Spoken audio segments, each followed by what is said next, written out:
Okay, the next one on the list for chapter 2 is M26. M26 is similar to M24. They still want to know whether or not it's a current asset, current liability, non-current asset, non-current liability, or stockholders' equity. But then they want to know whether or not it has a normal debit or credit balance. To help us out real quick, let's write an equation here. Assets equal liabilities plus stockholders' equity. Now, assets can be split into current or non-current. Liabilities can also be split into current or non-current. We know from chapter 2, reading chapter 2, and also the outline that I put together, I also showed you a video there that might help you remember this, but we know from chapter 2 that debits are what goes on the left, okay, the left side of the accounting equation, and credits go on the right. Now there are differences in that, and we'll go over those as we progress throughout the semester, okay? But in normal balances here, debits are on the left and credits are on the right. So with that, we can use this to help us out here, okay?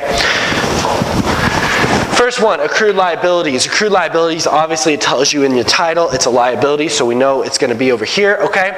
Liabilities, this is a current liability. Accrued liabilities are said to become due within a year, okay? And since it's on the right side of the equation, it's going to have a normal credit balance. When we talk about normal balances, what we're meaning is, what is it that increases the account? Remember, in accounting, we're trying to record these transactions. In order to record transactions, we use journal entries. Journal entries has two sides to it. Every journal entry has two sides, a debit and a credit. Debits are on the left, credits are on the right, okay? When we ask what is the normal balance of an account, what we mean is, what is the side, the debit or credit side, that increases the account? Accrued liabilities are increased with a credit. Why? Because they're on the right side of the equation. Okay, next. I've abbreviated this here. This is prepaid rent. Prepaid rent is considered a current asset, okay? And because it's an asset here and it's on the left side of the equation, it's going to have a normal debit balance, okay? I know it's kind of weird. Debit is abbreviated D/R. Again, that's not my abbreviation. That's accounting abbreviation. You won't find an R in the word, but we still abbreviate debit D/R.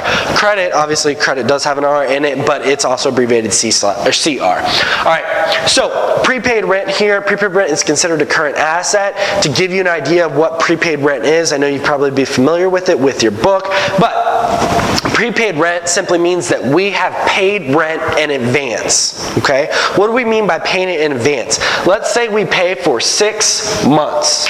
6 months rent, okay? We don't use all of that at once, right? We use rent as we use the space, right? You pay rent, why? Because you're renting out some sort of space. You might be familiar with renting an apartment, right?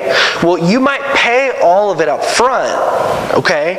But if you were to leave, you would expect that money back, or at least part of that money back if there's some sort of fee for leaving early or something like that, right? Well, prepaid rent means we paid rent early but haven't yet used the space up, okay? We expect to use it within a year, and that's why prepaid rent is considered a current asset. Okay. Next one here is cash. We already talked about this the last problem. Cash is a current asset, expect to use it within the year. And because it's an asset side, it has a debit balance. Next one over here is contributed capital. Remember, I abbreviate contributed capital, CC, okay? Contributed capital is stockholders' equity. Told you that was the, I'm gonna erase this now since we're kind of familiar with it and we're gonna start getting into the other parts here. I don't want to confuse you. Stockholders' equity is made up of two parts, retained earnings and contributed capital, okay? Because stockholders' equity is on the right side of the equation, it's going to have a normal credit balance. Next one is long-term debt. Debt obviously is going to be a liability. It's something that you owe back, okay? Liabilities are on the right side of the equation, so long-term debt is a non-current liability, okay? Because it's long-term, longer than a year, okay? And it's going to have a normal credit balance. Next is PPE. I'm abbreviating PPE as property, plant, and equipment. In your book here, it just says property and equipment. More often than not, you'll see it in financial statements referred to as property, plant, and equipment, and in accounting, that's abbreviated PPE, okay? Property, plant, and equipment has a long-term life, just like we talked about buildings last time. We talked about equipment last time, and so this is a non-current asset, and assets are on the left side of the equation, so they have a debit balance. All right, next one over here is retained earnings. Remember I told you that retained earnings is one of the components for stockholders' equity. So this has a stockholders' equity here.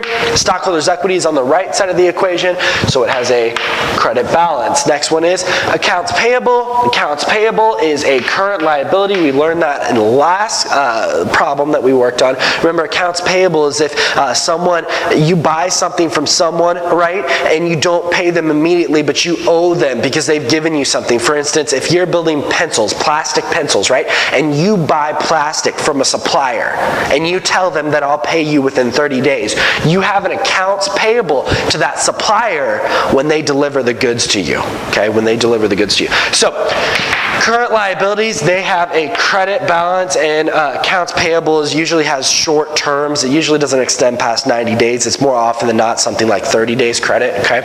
And you pay that within the short term, which is less than a year. So that's why it's a current liability, and because it's on the right side of the equation, it has a credit balance. Let me know if you have any questions over M26.